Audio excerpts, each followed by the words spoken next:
The International Monetary Fund said that the bailout package agreement of $2.9 billion is contingent on Sri Lankan authorities following through with previously agreed measures. IMF conditions for the loan also include receiving financial assurances from Sri Lanka's official creditors and efforts by the country to reach an agreement with private creditors. The so-called extended fund facility agreed with between us and the authorities extend for 4 years. And then the total amount is distributed across over these 4 years. And the first disbursement will come at the time of IMF board approval. And then it's going to be distributed across program period.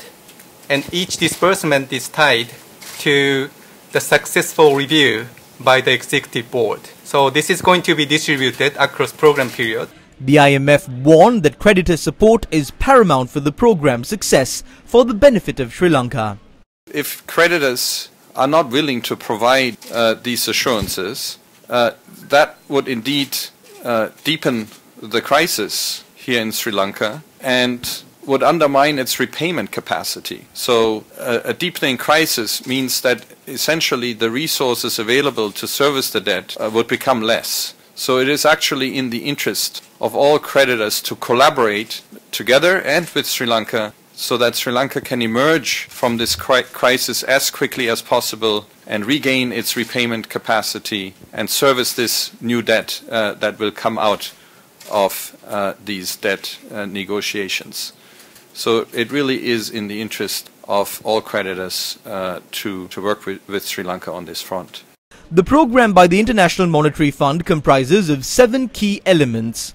Number 1. Raising fiscal revenue to support fiscal consolidation. Starting from one of the lowest revenue levels in the world, the program will implement major tax reforms. These reforms include making personal income tax more progressive and broadening the tax base for corporate income tax and VAT.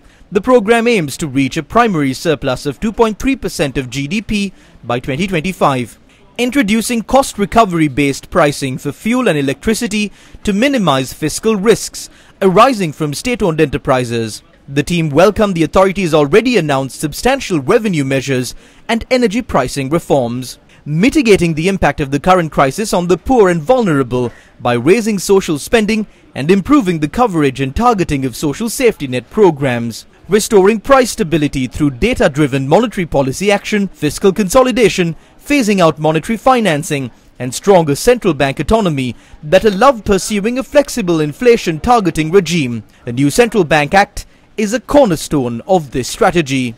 Rebuilding foreign reserves through restoring a market-determined and flexible exchange rate supported by the comprehensive policy package under the program. Safeguarding financial stability by ensuring a healthy and adequately capitalized banking system and by upgrading financial sector safety nets and regulatory standards with a revised Banking Act. Reducing corruption vulnerabilities through improving fiscal transparency and public financial management.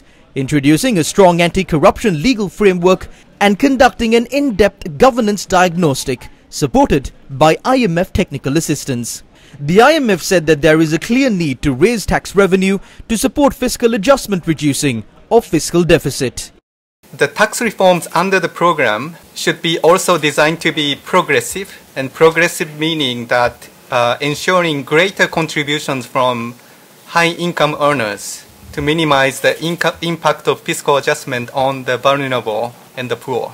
And in this context, one of the ways to ensure progressivity of tax revenue tax measures is to use personal income tax, including higher tax rate for high income earners. And here the wealth tax is coming in as you mentioned. So I would like to highlight here that preparation will take time, and then that needs to be properly designed.